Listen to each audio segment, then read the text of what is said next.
요한복음 14장 27절의 말씀입니다. 평안을 너희에게 끼치노니 곧 나의 평안을 너희에게 주노라.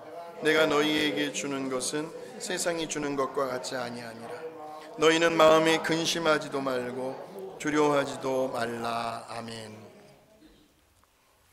여러분, 마음이 평안하기를 원하시죠? 우리가 말씀을 볼 때는요, 언제나 그 말씀의 전후 맥락, 그러니까 한 구절만 보시는 것이 아니라 앞뒤 전후로 왜 어떤 배경에서 어떤 상황에서 이 말씀을 하셨는지를 보셔야 말씀이 이해가 더 빠릅니다. 오늘 이 말씀은 우리 예수님께서 이제 십자가에 달려 돌아가시기 바로 며칠 전에 그 시점에서 제자들에게 주신 말씀이거든요.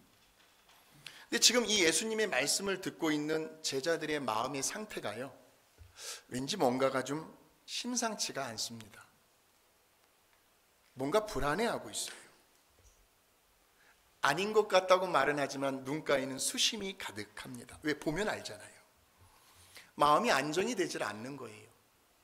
뭔가 알 수 없는 근심과 걱정과 염려와 두려움의 구름이 몰려오고 있어요. 도대체 왜 그럴까? 그 이유를 제가 찾아보니까 우리 예수님의 말 한마디 때문에 그랬습니다. 내가 이제 곧 너희 곁을 떠나게 될 것이다. 그 말이 제자들의 가슴속에 박혀버린 거예요. 그 제자들이 지금 엄청나게 심란해하고 있습니다. 예수님이 떠나신단다. 예수님이 떠나신대. 다시 말하면 이제 우리 예수님께서요, 십자가에 달려 돌아가실 날이 얼마 남지 않았다는 그 이야기를 듣고 지금 제자들은 뭔가가 불안해하고 근심을 하고 두려워하고 있더라는 겁니다. 왜? 제자들은 그런 생각 한 번도 안 해봤거든요. 우리 예수님께서 우리 곁을 떠날 것이다, 이렇게 단 한 번도 생각해 본 적이 없기 때문에. 그래서 제자들이 어떻게 해요? 배와 그물을 버리잖아요. 어부로서의 직업의 그 생계를 유지하는 그 도구를 버리잖아요. 그리고 그들의 젊은 청춘을, 연배가 비슷하거든요. 30대 초반. 우리가 저 예수님께 우리의 남은 인생 올인하자 해가지고 따라다닌 게 벌써 3년이라는 세월이 지났거든요. 올인을 한 거예요, 우리 예수님께. 그래서 그렇게 당황하고 있는 제자들에게 오늘 예수님께서 오늘 본문의 말씀을 주시는데요, 우리 다시 한번 오늘 한 절 시작 같이 한번 읽어봅니다. 시작. 평안을 너희에게 끼치노니 곧 나의 평안을 너희에게 주노라. 내가 너희에게 주는 것은 세상이 주는 것과 같지 아니하니라. 너희는 마음에 근심하지도 말고 두려워하지도 말라. 그럽니다. 내가 너희에게 주는 것은 세상이 주는 것과 같지. 세상도 제자들에게, 우리들에게 평안을 주는구나. 자, 그런데 예수님께서 주시는 평안하고는 약간 차원이 있다라는 말씀이죠. 자, 먼저 세상이 주는 평안 속에는 어떤 의미가 있을까요, 여러분? 너무나 쉬워요. 아무 일도, 그 어떤 사건 사고도 일어나지 않으면 평안할 수 있어요. 맞습니까? 틀립니까? 그러니까 이 세상이 주는 평안은요, 그냥 아무런 일도 발생하지 않으면 되는 거예요. 그래서 왜 이런 말들 하잖아요. 무소식이 희소식이다. 소식 없이 지내면 잘 지내고 있다라는 걸 아는 거지, 그냥. 보세요. 지금 매스컴에서는 난리가 나고 있습니다. 인터넷에서요, 유튜브에서요. 온 세상이 떠들썩합니다. 아이고, 이거 세상이 지금 어떻게 돌아가려나. 그래서 우리가 지난주 목요일날 새벽 기도회 때는 우리가 나라와 민족을 위해서, 미국을 위해서, 전 세계를 위해서 우리가 기도했어요. 왜? 나라가 평안해야 개인이 평안할 수가 있으니까. 우리의 기도의 지경을 좀 넓혀보자 해가지고 나라와 민족에 대해서 우리가 뜨겁게, 요즘 새벽 기도회가 얼마나 은혜스러운지 몰라요. 참 우리 교회 자랑할 만한 거리는 새벽 기도회입니다. 나라와 민족을 위해서 기도했어요. 한숨만 나와요, 지금. 세상에서 들려오는 소식을 듣고 있으면. 그렇다고 해서 우리가 딱히 정치계에 입문하겠습니까, 우리가? 어떻게 할 수 있는 것도 없잖아요. 그냥 걱정만 하고 있는 거죠. 그런데 그 일어나고 있는 그 화제거리, 그 이슈에 대해서 내가 모르고 있으면 마음이 평안합니다. 맞아요, 틀려요? 내가 모르고 있으면 세상 만사가 평안해요. 어느 날 가정에요, 갑작스럽게 무슨 큰일이 생겼습니다. 말은 못하셔도 아마 가정사들이 다 있으실 겁니다. 집안 전체가 떠들썩해요. 근데 가족 중에 한 사람은 무슨 일이 있어가지고 다른 볼일 때문에 출타 중이에요. 그러니 집안에 무슨 일이 일어났는지를 모르니까 그는 당연히 평안할 수밖에 없다.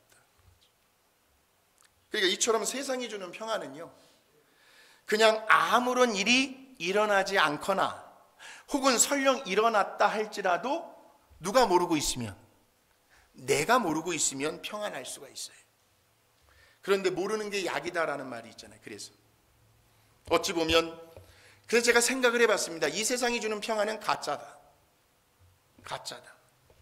왜냐하면 우리가 살아 숨쉬는 동안에는요, 이 땅에서 아무런 일도 일어나지 않는 일은 없으니까요. 세상은 지금도 끊임없이 일어나고 있어요. 하루에도 몇 명, 몇십 명, 몇백 명씩 전 세계적으로 죽어가고 있어요. 또 모르고 지낼 수도 없습니다. 모르는 게 약이다 그랬죠? 모르고 지낼 수도 없어요. 내 입으로 나간 말은 반드시 돌게 되어 있어요. 돌게 되어 있어요. 언젠가는 어떻게 해서든 다 알게 되어 있다는 거죠. 근데 우리 예수님께서 주시는 평안은요, 한마디로 폭풍 속에서의 평안입니다. 인생의 풍랑이 지금 휘몰아치고 있어요. 나의 삶에 안정되어 있는 모든 삶의 질서가 무너져 내리고 있습니다. 정신이 없어요. 어떻게 할지를 모르겠어요. 인간관계의 관계가 깨어져 버렸어요. 가정의 평화가 사라져가고 있습니다. 내 사랑하는 남편, 아내, 자녀들, 손주들은 어떻고요? 조카들까지도요. 전혀 새로워지고 달라질 기색이 보이질 않습니다. 사업이 문을 닫게 생겼어요. 언제 직장에서 레이업을 당할지 하루하루가 불안합니다. 70이 넘어가면서부터 왜 이렇게 여기저기가 쑤셔오고 오랜 지병으로 괴로움과 고통을 당하시는 분들도 계십니다. 나아질 기미가 보이질 않습니다. 아주 괴로워 미칠 지경이에요. 또 나는 운전을 교통법규 지켜가면서 잘하고 있어요. 스탑사인에서 딱 서 있단 말이에요.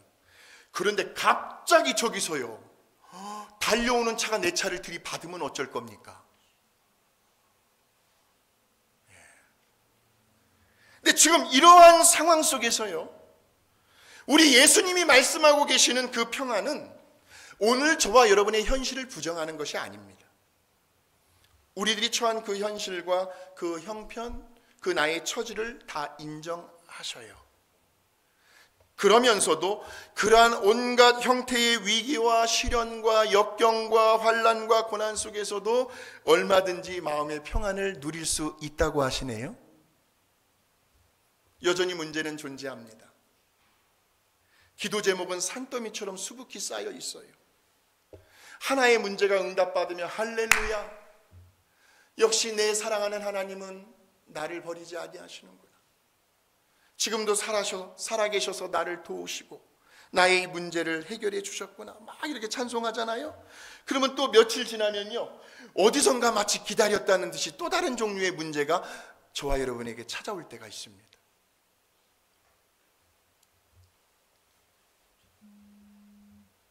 환경이, 상황이, 여건이 전혀 하나도 달라진 것이 없죠. 근데 그럼에도 불구하고 우리 예수님께서 주시는 그 평안을 소유하고 있는 저와 여러분은 어떠한 형편 속에서도 얼마든지 평안을 누릴 수 있다라고 말씀하시는데, 그 말씀을 믿으시겠습니까? 예.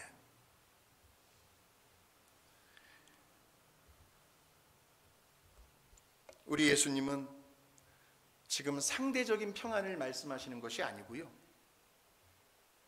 어떤 조건부의 평안을 이야기하시는 것이 아니고요, 절대적인 평안을 말씀하고 계시는 거죠. 오늘 이 시간 이 세상에서는 결코 얻을 수도 없는, 오직 우리 예수님만이 주실 수 있는 그 절대적인 평안을 우리 모두가 마음에 담아 돌아가셔야 하는데, 그러려면 우리 먼저 마태복음 11장 28절에서 30절의 말씀을 같이 한번 확인해 보겠습니다. 시작. 수고하고 무거운 짐진 자들, 내가 너희를 쉬게 하리라.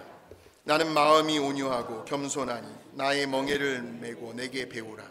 그리하면 너의 마음이 쉼을 얻으리니 내 멍에는 쉽고 내 짐은 가벼움이라. 잘 보세요.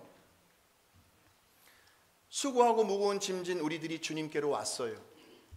주님께서 우리를 쉬게 하신답니다. 이 쉼은 우리의 육체적인 몸의 쉼도 될 수가 있겠지만, 그 다음 구절 29절을 한번 보십시오. 너희 마음이 쉼을 얻으리니, 마음이 쉼을 얻는다, 마음의 평안을 이야기하고 있습니다. 그러니까 이러한 마음의 쉼과 평안을 누리기 위해서는 결국은 우리 예수님께로 나아오는 길이고, 내게 배우라 그랬습니다. 예수님께 배우는 길밖에는 없다라는 거죠. 오늘 우리는 그래서 우리 예수님이 주시는 그 마음의 평안을 누리기 위해서 5가지의 원리를 우리 예수님께로부터 배워보려고 합니다. 그 5가지의 원리를 여러분들이 오늘 배우고 가셔서 삶 속에 적용해 보시면 절대적인 주님이 주시는 마음의 평안을 경험하실 수가 있는데, 자, 그 첫 번째 원리는 무엇을 배워야 할까요? 우리 예수님의 사랑을 배울 때 비로소 저와 여러분의 마음은 평안하실 수가 있습니다.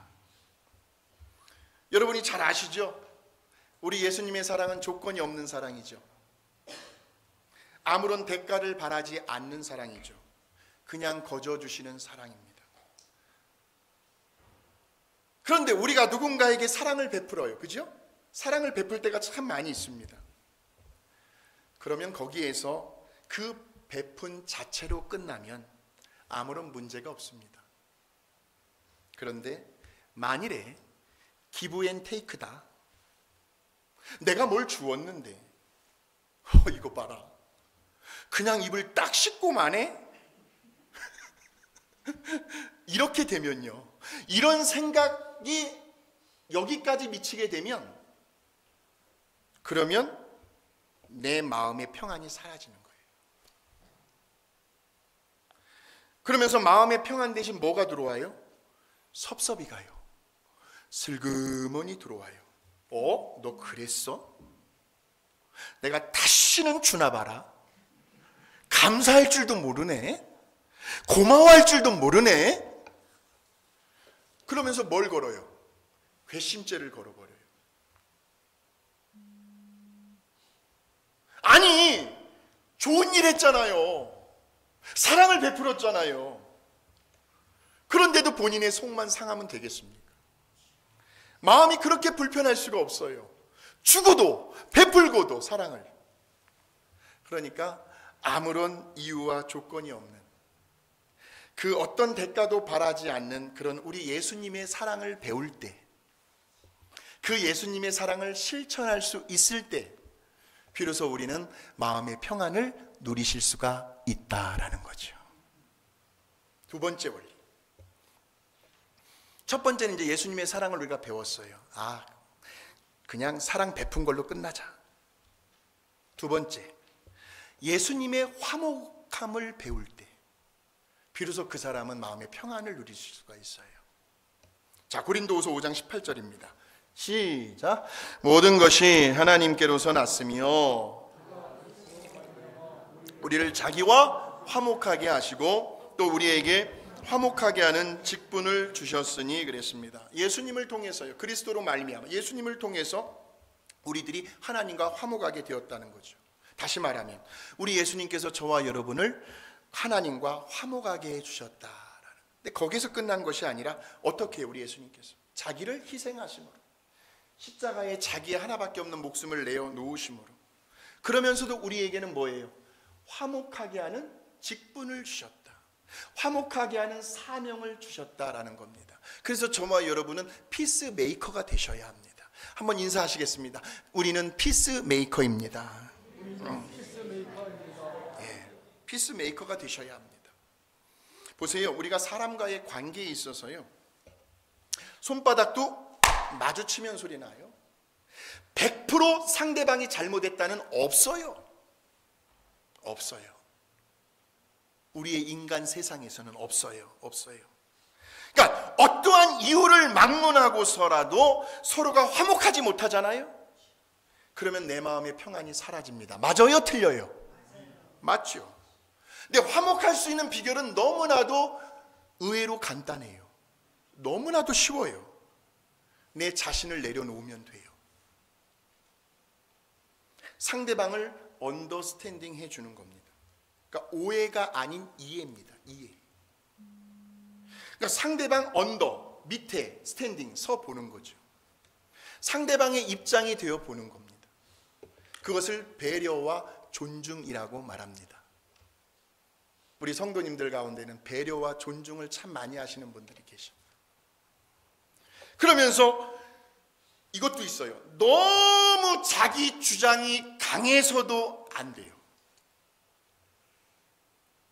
또 너무 자기 고집이 세어서도 안 되는 것 같아요. 때로는 한 발짝 내가 먼저 물러서야 할 때도 있어요. 이것을 양보라고 해요. 양보. 그리고 너무 자기 자신을 드러내려고 하는 것도 조심할 필요가 있더라고요. 왜냐하면 모든 사람들이 가지고 있는 본성은요, 잘난 척하는 사람 싫어합니다. 겉으로는 티는 안 낼지라도 속으로는 어떻게 하시는 줄 아세요? 그래, 너 잘났다. 저는 우리 성도님들에게 말씀을 추상적으로 전하지 않습니다. 피부에 와닿게 전하죠. 피부에 와닿게. 예. 그래가지고요, 누구에게든지 다 시기와 질투가 있어요. 저한테도 있고요. 저보다도 설교 잘하는 목회자, 아유 은혜 받았습니다 하면서도 속에서는 뭔가 이렇게 꼬여요. 사람은 누구나 그래요. 누구나. 예.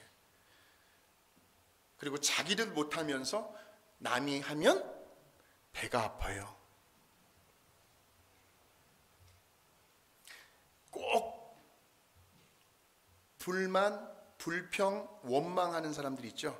아, 왜 저거 저렇게 해? 아, 왜 이거 이렇게 해? 마음에 안 들어? 그렇게 말하는 그 사람은 손가락 하나도 까딱 안 하지 않습니다.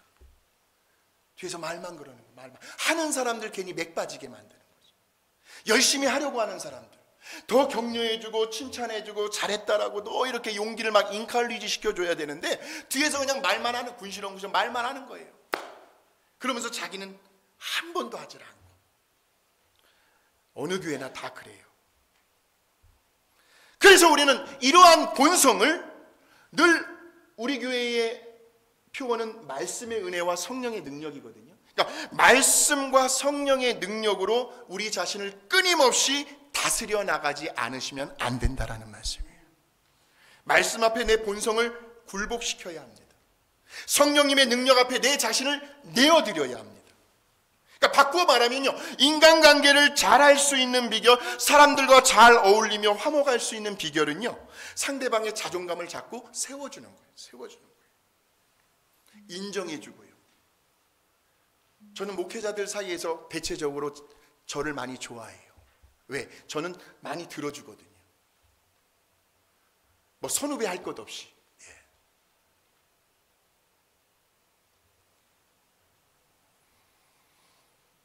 자꾸자꾸 칭찬해주고요. 감사와 고마움을 표현해주는 거예요. 그러니까 나를 좀 내려놓고, 나를 좀 희생하고, 내가 먼저 헌신하고, 내가 좀 손해본다, 늘 이런 마음가짐으로 살아가는 사람들은 대체적으로 사람과의 관계가 좋아진다라는 거죠. 주변에 사람들이 몰려들어요. 왜? 그 사람 옆에만 가면요, 괜히 기분이 좋아지니까. 분위기가 밝아져요. 분위기가.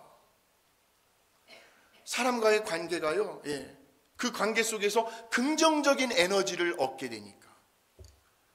예, 긍정적인 에너지를 주는 사람들이 되시기를 주의 이름으로 축복합니다. 그러니까 자기를 희생하고 하나밖에 없는 목숨을 십자가에 내놓으신 우리 예수님의 그 화목함을 배울 수 있을 때 비로소 우리는 마음의 평안을 누리실 수가 있다라는 거예요. 두 가지 배웠어요. 우리 예수님의 사랑, 그리고 우리 예수님의 화목함. 예, 화목함. 그리고 세 번째는요, 우리 예수님의 겸손을 배울 때, 겸손이요, 그럴 때 우리는 마음의 평안을 누릴 수가 있습니다. 교만한 사람은 언제나 늘 경쟁의식이 있더라고요. 경쟁의식.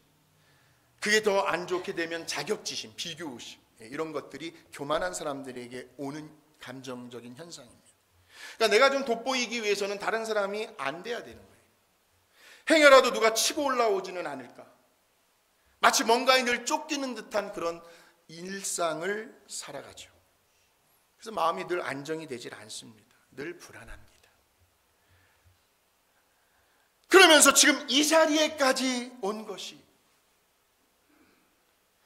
마치 자기가 잘난 줄 알고 자기의 힘으로, 자기의 노력으로 여기까지 왔다라고 생각을 하죠. 자기가 고생했으니까 자기 것이라고 생각을 합니다. 그래서 누군가에게도 잘 의지하려고 하지 않습니다. 그러니 늘 외로운 거죠. 고독한 거예요. 마음에 평안이 없습니다. 근데 반면에 겸손한 사람은요, 언제나 자신의 자세를 낮춥니다. 아까도 말씀드렸지만 언더스탠딩, 사람들 밑에서 보는 거죠. 사람들을 오해하기보다는 이해하려고 애를 씁니다. 아주 중요한 팁 알려드릴게요. 사람들을 이해하기 위해서는요, 이 한마디만 계속 염두에 두시면 돼요. 나라도 그럴 수 있겠다. 나라도 그럴 수 있겠다. 이 한마디요. 상대방의 형편과 처지를 헤아려 주는 겁니다. 그래서 겸손한 사람은요, 언제나 늘 우리 하나님의 관점에서 모든 상황을 해석하려고 합니다. 하나님의 은혜의 관점이요. 하나님의 그 은혜의 관점에서 비판하고 정죄하고 비난하는 것이 아니고 언제나 하나님의 그 은혜의 관점. 내가 한 것이 뭐 있나요? 다 우리 하나님의 은혜죠. 그때 그 당시에 우리 하나님께서 저에게 돕는 손길들을 붙여주시지 않으셨다면, 아이고, 생각만 해도 아찔하네요. 우리 하나님의 도우심이 없었다면 제가 어떻게 이 자리에까지 올 수가 있었겠습니까? 입만 열면 우리 하나님을 높여드리는 거예요. 하나님을 자랑하고요. 감사의 고백이 끊이지 않는 사람, 겸손한 사람, 오늘 저와 여러분인 줄로 믿습니다. 우리 예수님을 보니까 무릎을 꿇으셨어요. 제자들 앞에서 세족식 때문에 그 제자들의 더러운 발을 씻겨주신, 상상을 해봤습니다. 발가락 사이사이를 예수님의 5손가락을 넣어가지고 이렇게 씻겨주시지 않았을까? 그 발가락 사이사이까지도. 거기에서 제자들은 예수님의 그 사랑, 그 겸손을 느낄 수 있었겠지요. 이러한 겸손함을 몸소 행동으로 보여주신 우리 예수님의 그 겸손함을 우리가 배울 수 있을 때 비로소 우리는 마음의 평안을 누릴 수가 있다라는 거죠. 사랑 배웠어요? 화목함 배웠어요? 겸손함 배웠어요? 네 번째, 우리 예수님의 거룩함을 배울 때 우리는 비로소 마음의 평안을 누릴 수가 있습니다. 히브리서 4장 15절입니다. 시작. 우리에게 있는 모든 일에 우리와 똑같이 시험을 받으신 이로되 죄는 없으시니라. 우리 예수님의 거룩함을 배우셔야 한다는 거죠. 그래서 예수님은 언제나 하나님 아버지 앞에서 당당하셨어요. 당당하셨어요. 마음에 거리낌이 없으셨어요. 마음에 거리낌이 없으셨어요. 왜? 단 한 번도 아버지 앞에서 후회할 만한 부끄러운 실수와 잘못을 한 적이 없으셨기 때문에요. 죄가 없으셨잖아요. 물론 우리 예수님도요, 저와 여러분과 똑같이 인간의 성정을 가지고 이 땅에서 33년 동안 완전한 인간으로 사셨습니다. 그러나 단 한 번도 죄를 지은 적은 없으셨어요. 언제나 마귀의 달콤한 유혹과 죄의 세력의 영향권에서 벗어난 삶을 사셨습니다. 돌로 떡을 한번 만들어 봐라. 저 높은 곳에서 한번 뛰어내려 봐라. 나에게 한번 절 한번 해봐라. 내가 이 세상 다 넣어줄게. 그 광야에서의 이러한 마귀의 유혹들을 우리 예수님은 기록되었으되, 한마디로 기록되었으되, 사람이 떡으로만 살 것이 아니요 하나님의 입에서 나오는 모든 말씀으로 살 것이니라. 주 너의 하나님을 시험하지 말라. 주 너의 하나님께 다만 경배하고 그를 섬기라. 말씀으로요. 기록되었을 때 말씀으로. 그래서 저는 이번에 우리 교육부에서 주관하는 이 성경구가 너무너무 아주 그냥 제가 그냥 단번에 그냥 예 장로님 그렇게 한번 하십시오 그렇게 했어요. 왜? 우리 성도님들은 저력이 있잖아요. 성경 통독을 창세기부터 요한계시록까지 다 한번 띄웠으니까 저력이 있단 말이에요. 말씀으로 이 마귀라는 녀석의 코를 완전히 납작하게 만드셨습니다. 그리고 아예 두 번 다시는 말도 꺼내지 못할 정도로요, 그렇게 단호하면서도 강하게 마귀의 유혹을 뿌리쳐내셨습니다. 그런 마귀가 오늘 저와 여러분에게는 어떻게 할까요? 우리를 가만 놔두겠습니까? 베드로전서 5장 8절입니다. 시작. 근신하라 깨어라 너희 대적 마귀가 우는 사자같이 두루다니며 삼킬 자를 찾는다라는 겁니다. 제일 먼저 그 교회에 누구를 건드려요? 담임 목사를 건드려요. 흔들어 버려요. 어떻게 해서든 끄집어내려고, 어떻게 해서든 넘어뜨리려고. 이게 이 마귀라는 녀석이 갖는 수단입니다. 수법입니다. 근데 저는요 요즘 들어서요 마음이 아주 굉장히 하나님 앞에 강하고 담대해졌을 뿐만이 아니라 제 마음에 그냥 주님의 평안으로 가득 차 얼마나 기쁘고 행복한지 모릅니다. 할렐루야. 제가 바로 서 있어요. 여러분들의 신앙생활이 행복하니까, 행복해지니까. 예? 이 녀석이요 자꾸 툭툭 건드려요. 저와 여러분을 찔러보는 거예요. 그래서 어떻게 해서든 하나님께 가까이 나아가지 못하도록, 우리 하나님을 향해 저와 여러분이 처음 가졌던 초심들이 있을 겁니다. 하나님, 제가 이제 빅토밸리 감사하님교회에서 제가 신앙생활 하면서 하나님 기뻐하시는 이런 일들을 제가 하겠습니다. 하나님께서 저에게 이런 은사도 주셨고 이런 은혜도 주시고 이런 믿음도 주셨으니까 제가 한번 해볼게요. 하나님 도와주세요. 그래서 처음에는 시작을 했단 말이에요. 그런데 중간의 과정 속에서 이 마귀라는 녀석이 우리를 건드립니다. 초심을 사라지게 만들어요. 열정을 식어지게 만들어요. 그래서 하나님 기뻐하시는 일이 자꾸 멀어지게 만들어 간단 말이에요. 거기에 우리는 속아 넘어가서는 안 될 것이다 라는 거죠. 자꾸 안 좋은 생각, 부정적인 생각을 하게 만들고 우리의 감정을 막 상하게 만들고 괜히 아무것도 아닌 일에 서로 오해하게 만들고 서운한 생각이 들어오게 하고 입으로 죄를 짓게 만들어서 우리들의 마음의 평안을 도적질해가는 녀석이 누구라고요? 마귀라는 녀석이죠. 마귀라는 녀석. 그럴 때에는요 이제 제가 말씀을 드릴게요. 다시 마음의 평안을 찾아오는 길은 하나밖에 없습니다. 그것이 바로 회개의 자리로 나오는 길밖에 없어요. 회개의 자리로 나오는 길. 근데 이 마귀라는 녀석은 그것까지도 못 나오게 방해하는 거 있죠. 아주 마음을 강팍하게 하는 거예요. 아주 웃기는 녀석이에요. 하나님의 말씀은 우리의 영혼의 거울이잖아요. 그죠? 우리의 영혼을 비칠 수 있는 거울이 하나님의 말씀이에요. 그 거울 앞에서 내 자신의 그 내면의 모습을 성찰해 가면서 우리 예수님께서 흘려주신 그 보혈의 능력을 의지하고 그 피로 나 자신을 정결하게 씻겨 나갈 때에 그때에 비로소 우리는 마음의 평안을 누릴 수가 있다라는 거예요. 경험해 보셨을 겁니다. 하나님 앞에서요 막 눈물을 쏟으면서 가슴을 쥐어뜯으며 땅을 치면서 하나님 잘못 살아왔습니다. 잘못했습니다. 이 죄인을 용서하여 주시옵소서 하면서 막 그렇게 하나님 앞에 회개 기도를 드리고 난 뒤에 우리의 마음의 상태를 보세요. 얼마나 홀가분하고 얼마나 마음이 시원하고 후련하고 개운하고 평안한지 모른다는 거죠. 우리 예수님의 거룩함을 배울 수 있을 때 우리는 마음의 평안을 누릴 수가 있다라는 말씀입니다.